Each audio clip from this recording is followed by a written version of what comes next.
Hoje a gente vai falar um pouquinho mais sobre neurociência e sobre a nossa parte cerebral, né? Então eu comentei com vocês um pouquinho sobre o TDAH, sobre alguns comportamentos que a gente pode modificar, né? No primeiro vídeo que eu fiz isso de uma forma mais superficial e agora eu vou aprofundar um pouquinho mais. Por quê?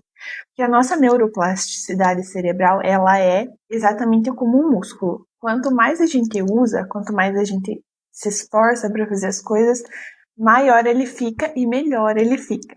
Então isso serve tanto para aumentar, né, a capacidade cerebral, quanto para diminuir, né? Então quando a gente lê bastante, quando a gente raciocina contas, pensamentos abstratos, enfim, a gente está estimulando o nosso cérebro.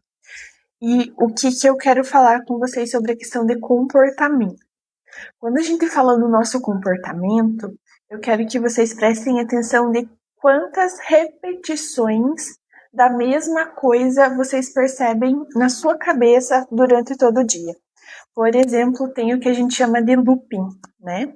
Que são pensamentos negativos que ficam passando e repetindo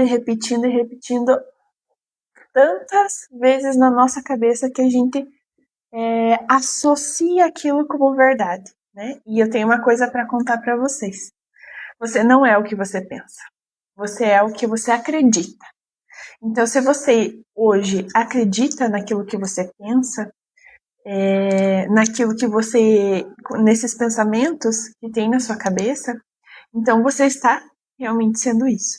Agora, se você começa a pensar sobre o que você pensa ou como você pensa, você consegue modificar tanto o teu pensamento, as ações que vêm, quanto o que você vai fazer, a tua rotina, o teu dia a dia. Então, por exemplo, antigamente a gente pensava que a gente nascia, vivia e morria da mesma forma, né? Tinha os mesmos comportamentos, que a gente era daquela forma, né? Que era mais rígida, que era mais calculista, que era mais pessimista. Hoje a gente sabe que a gente pode modificar tanto a questão do pensamento quanto a questão das ações, né? Então, eu falei para vocês um pouquinho sobre alguns comportamentos. Eu aplico isso com os pacientes, né?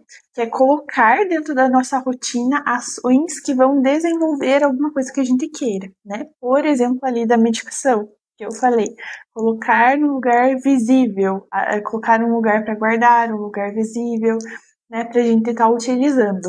Mas isso entra muitas vezes na questão do paciente depressivo. Por exemplo, se chega um paciente que tem muitos pensamentos ruins, né? Tem aquele pensamento, eu não sou uma boa pessoa, eu estou fazendo tudo errado, eu não mereço, né? Ou eu tenho que trabalhar muito. Você percebe, primeiro, o que esse pensamento quer dizer, da onde que ele está vindo, e você começa a questioná-lo. Esse é o primeiro passo, né? Então você precisa pensar sobre o que você pensa e analisar se aquilo realmente é verdade ou não, se você concorda ou não com aquilo. Porque por mais que seja um pensamento, vocês já perceberam que não é a mesma voz que a sua voz? Vocês já perceberam que é outra voz falando na sua cabeça, que é como se existissem duas pessoas? Então você não é o que você pensa.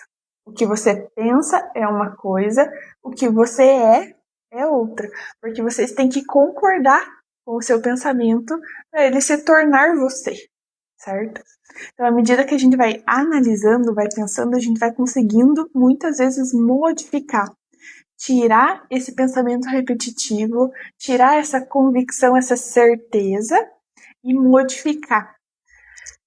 Só que existe um caminho, né? Eu leio muito, vocês podem perceber, eu vivo falando sobre livros aqui, e um desses livros que eu li, não vou saber dizer qual exatamente, se alguém souber pode deixar nos comentários, que é o nosso pensamento é uma via, né?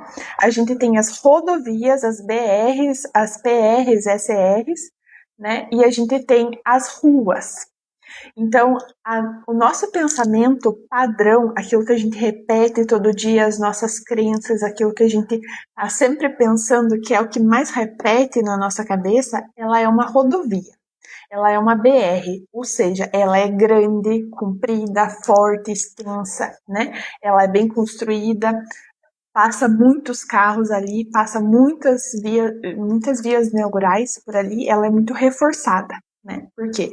Porque a gente tá nela o tempo todo, a gente usa ela para tudo, a gente vai longe com ela, então ela está ali forte, firme e fixa, né?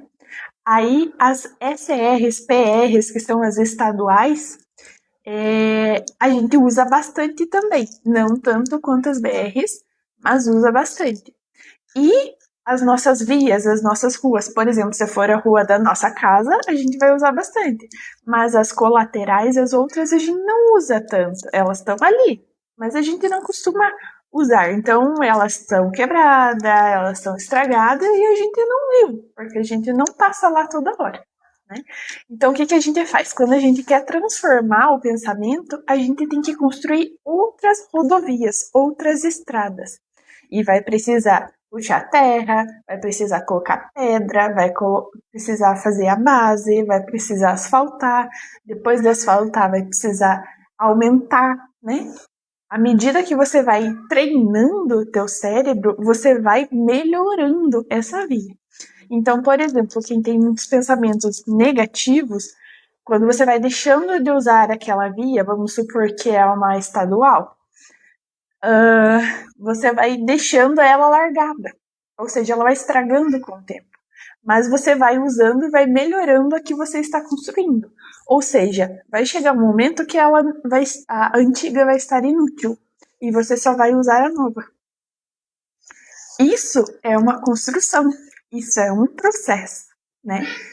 E é modificável ao longo do tempo, com esforço, com empenho e sendo construído, certo? Essa é uma das ideias principais, uma das maneiras simples de entender como funciona e como a gente pode modificar. Nos próximos eu trago exemplos mais práticos.